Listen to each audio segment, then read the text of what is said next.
Good afternoon, everyone, and welcome. This is Twist Gaming, where you get to play board games with us. We're coming to you live here from Gen Con 2019, bringing you all the board game coverage all week long. As usual, I'm your host, Matt. I've got two special guests with me right now. I got David and Ken from Japanime Games. Hello. Hello. Hey, gents, how you doing today? Doing good. How are you guys doing? You know, I actually got to walk the floor today. So Congratulations. I'm That's like a stoked. rare moment for us. Exactly. I'm super stoked about that. I saw some really cool things out there. But first and foremost, how's the convention treating both of you? Convention's been crazy for us. We've Thursday was one of our best Thursdays yet, and I've heard many booths being like, we did better on Thursday than we ever have combined. Yeah. At previous conventions, and like people are selling out, and it's really exciting to see it doing this well. Yeah, I've seen a handful of Facebook posts of, like, I've sold out of my game on Friday morning. Yeah. What about you, Ken? Well, I usually come over here from Japan to get away from the crowds. It has not been working out, actually. You made Yeah, a poor but- choice. You chose poorly. But yeah, it's been great. It's been great, definitely. Nice. That's awesome. All right, so I'm seeing a lot of boxes here on the table. Just so a couple, Yeah, yeah. just a few. So what are I we like to showing bring off you here toys. for Japanime Games? Well, we're going to be showing off some of our later releases that we have later this year, because we've already shown you guys most of the stuff that we had earlier this year on the stuff that we had coming out here at Gen Con. But we wanted to show you guys some of the stuff that we have coming out later this year, some of which we might even have at PAX Unplugged, which would be really cool, as well as future conventions down the road this year. It's always very cool to kind of see the evolution of you. Give us a sneak peek at one convention. We see a little bit more at the next one. Then you bring the final copy of the game over and be like, now we shall see everything. Right, that's one of my favorite things too. Is I like seeing it evolve. Like when we see it as like the really like poorly done, quick, logos put together for a sneak peek, and then we get a box, and it's like, ooh, it's a game shaped thing, and then we realize that this box isn't deep enough, so we have to make a deeper one. That's really fun. I enjoy that aspect of it. Absolutely. So where do you want to start out with? Well, let's start out. We've got Bessem 4th Edition right now on Kickstarter. This is our anime RPG. You can find it at Bessem4.life. It is on Kickstarter until Thursday, which is, August 8th, August 9th, one of those two. So Thursday next week. Thursday next week is Okay. when the Kickstarter ends. And that Kickstarter is for Bessem 4th Edition, which is Big Eyes, Small Mouth. It's an anime RPG. Yeah. It's an Hey, that anime makes sense. RPG, and it's got a variety of different character styles that you can play with, all sorts of different universes that you can play in, and we are announcing that we are working hard to add IPs to that, so we're going to try and find some of people's favorite animes, do expansions for it.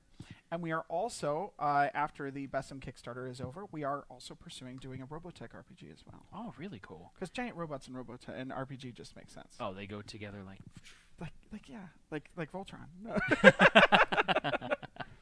So, are there any IPs that you've got confirmed that maybe you can talk I about? wish I could. I wish I could, but we have some really cool ones that we're pursuing that I think people are going to be very excited about. Awesome. I wish I could share. Next on the list, speaking of Kickstarters, towards the end of this year, we are going to be finally doing the Onimaru Kickstarter that we did on Kickstarter in partnership with Penguin and Panda, which is a cooperative dice game where you are samurai and warriors trying to fight Japanese monsters. And that one's going to have it has game trays inserts and all sorts of cool stuff. Oh, so it's the swanky edition. It's the Swanky Edition. We're going to be bringing that to our booth, and I'm very excited about it. So Penguin and Panda will be actually on later tonight to do a spotlight of a different game, but it's cool to see that synergy between the different companies We're working doing. together. We've got a couple things that we did. We did a cross promotion with Level 99 earlier this year with Millennium Blades. We had a Kamigami pack in there, so we like having that cross promotion and community within the industry. It's really fun. And our viewers are familiar. We did a spotlight of Level 99 Millennium Blades as Oh, well. nice, then. nice. So that game is crazy. It's on my list. I've got so many games on my list. My shelf of shame is really sad, man. I just have not had time to play since I started this job as much as I want to. Next on our list, I'm just going to give this to you if I can. Sure thing. Earlier this year, I believe it was at Gamma, we brought you guys the samples that we had, our initial samples of Argo, Pralaya, and Miraris, which is our Domina anthology, and we finally have production samples on hand. Our production samples, we are very happy with them. We discovered when we made Argo that it wasn't thick enough for sleeved cards, so we made all the future games thicker, so they are all going to be this thickness. It is still available as a late pledge on Kickstarter. So you can still get it? You can still get it. And if you get all 3, it comes in like a slipcase that makes them look like old books. It's kind of cool. Oh, nice. Yeah. Argo's a worker placement game. Mirar is a social deduction, and Pralaya is kind of a like a filler competitive version of Forbidden Island. Oh, okay. So they're not even like the same style of game, and they're all very different. Same from game each designer, same artist, and she did an amazing job. The artist is really cool. But same artist and designer for all 3 games. We call it our Worlds of Mystery from the Domina Games group in Japan. So it's like a kind of a universe that's kind of lumped together in Yeah, there, then? yeah. They all have this similar looking theme and style, so we're kind of doing it as an anthology, so to speak. Very cool. Yeah. And then you get the variety. Variety is the spice of exactly. life, after all. I'm going to bring that to you. Mhm. You get more games. I'm gonna get buried under here. Yeah, you're going to get buried. We are also excited to announce that we have production samples in of Love Formula, which is a Kickstarter we did a while back, and we're now bringing to production finally. We're very excited about it. So what is Love Formula? Love Formula is a set collection card drafting game, so kind of in the same itch as Sushi Go. Okay. So kind of, if people like that style of game, they're probably going to love this. So what you are is you could have a part-time job, and then you could be a matchmaker, putting couples together by saying this couple goes on this date and has this experience to be able to craft points in that way. That's cute. But you can also have horrible things happen to your opponents and ruin those dates. Horrible things like what? Give me an Like, example. you know, someone gets into an argument, but you can maybe cancel that by crying. But so, it looks like a really fun game. I haven't had a chance to play it myself personally because we did it right before I came on at the job. But I'm really excited to be able to play it, and hopefully I have 5 minutes to be able to play this weekend. So production copies or production samples are here. Yes, literally, we got this in like 5 days ago. Oh, so Our it's- production manager saw it like the day it came in. So you could smell the fresh hard It printing has on that. there. It has that just off the boat smell. You know, it just came in. Or actually, I think they flew it in. They probably so. flew those They in. probably flew it in. Yeah. Yeah. So when can people expect fulfillment for this one then? We are aiming to do, as soon as these things are printed, we're going to send it to Kickstarter backers. We are aiming for retail release quarter 4, quarter 1 of this coming season. So Alright, quarter cool. 4 of this year, quarter 1 of next year. Very cool. And then we have something a little bit special to share with your audience afterwards. I But like I'm special going stuff. to, I'm going to hand it over to Ken. Ken's going to talk a little bit about his game, because Ken is one of our game designers from Japan. I can. Hi. So I'm here to talk about Core Connection. We'll bring it right here. There we go. Right here. I can move the camera over if it's Oh, Core easier yeah. for you to. Connection is a deck builder. We are actually using the term mech builder because it is a deck builder where your deck is all about your mech. In Core Connection, each player takes control of a mech and uses cards from their deck, mainly consisting of all kinds of weapons, to buff it up and defeat monsters. Specifically, these monsters are called the Vril and are minions of Atlantis. We'll let you. Well, you should read the box and read the. Actually, there's a short comic inside even, Oh, so you nice. can That's very cool. learn about the story of Core Connection. With Core Connection, one thing we've tried to invoke is, of course, the theme and like the artwork is all about super mech animes and stuff like that. But there's a little bit of everything for all kinds of mech lovers in this game. We say you control one robot, one mecha out of for each player to defeat monsters with, but actually you choose out of 6 different kinds of mechs that all have their own unique characteristics and also all their unique strategies. So you can be a big hunking monster that just beats monsters in the face. You can be a monster. You can have a mecha that's more of like a sniper type that is in the back of the battleground and shoots away at your opponent and fires away its massive firepower at the monsters. Or you can actually be a traitorous mecha that's, well, technically, we're supposed to be saving the world. They all have their own things. All the characters have their own things, and so it is some not of them cooperative. have their own agendas, and you can also be that person. So Oh, anyway, wow. yeah, there's a whole lot for all kind of people who like mechas, and even just a whole lot for a lot of people who like deck builders, and even like trading card games and stuff. So I'm sure that all of our fans, and possibly people who just generally like the art, would enjoy it. I was very excited about it when I first saw it. I was like, "Oh, giant robots!" And it's a deck builder. It sounds awesome. I was very excited myself. So I'm looking forward to playing with it.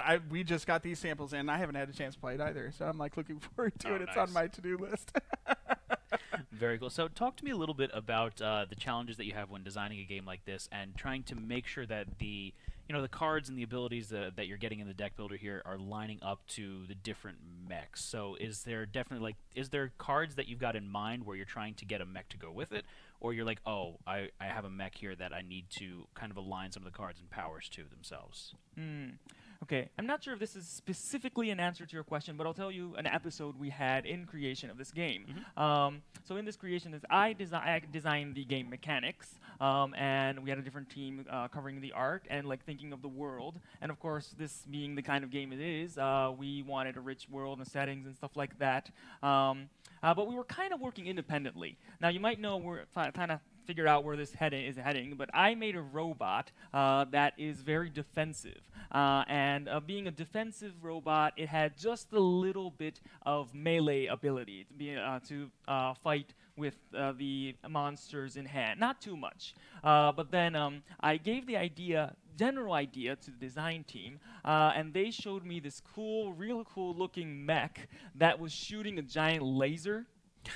Okay. That's not exactly what we had in mind. So I thought, and then I had to come up with, okay, so what is this laser? I mean, I wanted to use the art because it was so good. I tried to come up with an excuse for what the laser's doing in the game. Gotcha. There's a little bit of back and forth between, so not exactly from bottom up, not exactly from top down, just kind of The happy both of us medium. working together. Yeah, that's cool, man.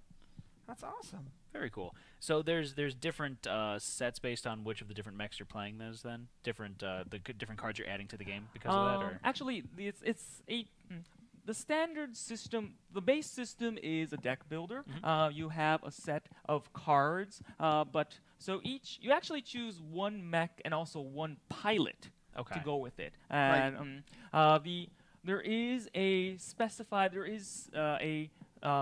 within the story, the pilot does ride a certain mecha, but you don't have to do that. You can mix and match them You can around. Mix and match, yeah. Okay. So on phase there is basically 6 times 6 combination, 36 combinations, which basically become the core of your strategy. And thus, just by those alone, create a whole array of different strategies, of different ways the game can play out. And in addition to that, you have the deck building aspect. That'd be the core connection. That'd be the core connection, yes. Sorry, I couldn't help it. but that's really cool though. So what you're saying is with the different mechs and pilots together that you're mixing and matching, it's gonna basically increase the replayability of the game as well because you're getting different strategies that you're gonna be going for based off of what you're choosing. How those to two start combine then. together, yeah. Exactly. Really cool. May I add just one more thing? Sure. Yeah. So the monsters you fight in the game are actually randomly generated. You fight different monsters, and actually the cards you obtain in the game are also kind of randomly generated. This is one thing that we tried to introduce to invoke a more episodic feel to the game, like you're progressing the story of the game. You actually don't start with the cool characters and cool mechas. You start with a hidden figure and a prototype. During the game, the hidden figure reveals itself to be one of the characters. The prototype, and then you board a new powerful mecha within the story. And then random monsters appear, and some of the monsters are significantly stronger. It's almost like there's a multi-ending story because there are a lot of monsters that could potentially be basically the final boss of the game. And depending on where they show up, though. It changes the story, it changes the outcome. Very cool. Very cool. Thanks, man. Awesome. So, David, I see a couple other things that you've got on the table there. What's that? Yeah, so we have some really awesome hardcore fans of one of our most popular titles. This year is the 10th anniversary of Tanto Cuore. Tanto Cuore 10 is years. Yes, 10 years. Tanto Cuore was kind of the game that started our entire company. And so for our super fans, we are doing something very special for them for the 10th anniversary of the series. And I just wanted to, because not everyone is able to get to Gen Con and be able to see some of these cool things that we have out. So I brought something kind of cool. This is a new maid that we have, but I cannot tell you what it is for. Oh. But we have a brand new maid, and I will say that color scheme is kind of important, but I'm not going to get into what that means. They can kind of figure it out for themselves. You're going to throw little Yeah, puzzle pieces Yeah, at let's them. throw some puzzle pieces and Yeah. let them figure that out. So this is something that we're working on. This is a made for something that's coming. It is not necessarily the theme for the game. It is not going to show you the title of the game, but something is very exciting that we have coming, and you will be able to get this made to add to your collection. Very cool. Very excited about that. And then we have something else that is going along with it that is coming for our Tanto 10th anniversary, and that is a very special setup playmat that people have been asking us forever and ever and ever because they love being able to play all the Tantos, which is all 5 Tanto Cores, at the same time. This is the Tanto Core 10th anniversary playmat. That's Big Matt right there. That allows you to be able to play all 5 Tanto Cores on the same playmat. And we've even put in little iconographies to remind you of which Tanto Core those sets come from. So this is coming from Oktoberfest. This one's Romantic Vacation. So it allows you to be able to see those and go, oh, okay, this is the one I need it from. And it allows you to be able to play all of those together. And this is going to be going out with something very special that we're working on. You can't tell me what that very I special can't tell you what it's working on, but I will tell you that one of our super fans has figured it out. Oh, really? But they don't know. Oh, no.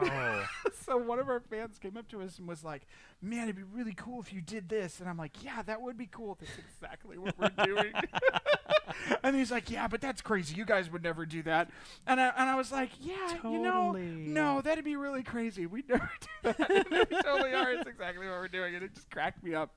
And it made me really excited to see people, you know, throwing their theories at us, the things that they wanted. My favorite theory so far is because we have one of these other maids that very much looks like she's kind of like a hacker, and she's got like goggles on and everything. And people are like, maids in space. And I'm like, I would buy that. That's not what we're doing, but I want it really bad. And so I was like, yeah, exactly. I was like, that'd be so cool. So like I said, we're doing something very special for our fans who've been asking us to do something, and we're making that happen. And then along with the Tanto Core 10th anniversary playmat, which we're...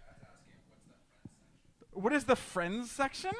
Where is that? That is actually from Tanto Core 5 Winter Romance, which is my wife and I's favorite because you can have, we introduce butlers, your maids and butlers can fall in love, and then you can have a blizzard happen at their wedding and ruin everything, which is what my wife and I's games devolve into. I was like, look, they got together. My wife's like, no, they didn't. And then I'm like, well, fine, neither did yours. And then like a 60-minute game turns into like 2 hours of spite back and forth, ruining each other's relationships. And then what's hilarious too is you can actually have someone, if you have the 2 cards, you can actually have someone fall in love with themselves. Aww. So I'm like, oh, look, Leopold fell in love with Leopold. That's so Congratulations. So, but yeah, it allows you to be able to play all of those together, and we're thrilled about it. We got some very exciting stuff coming that we're going to probably be talking about in our Facebook groups. So definitely, if you're not in our Japanime Games Facebook groups for Tanto Core, definitely get in there, join the conversation.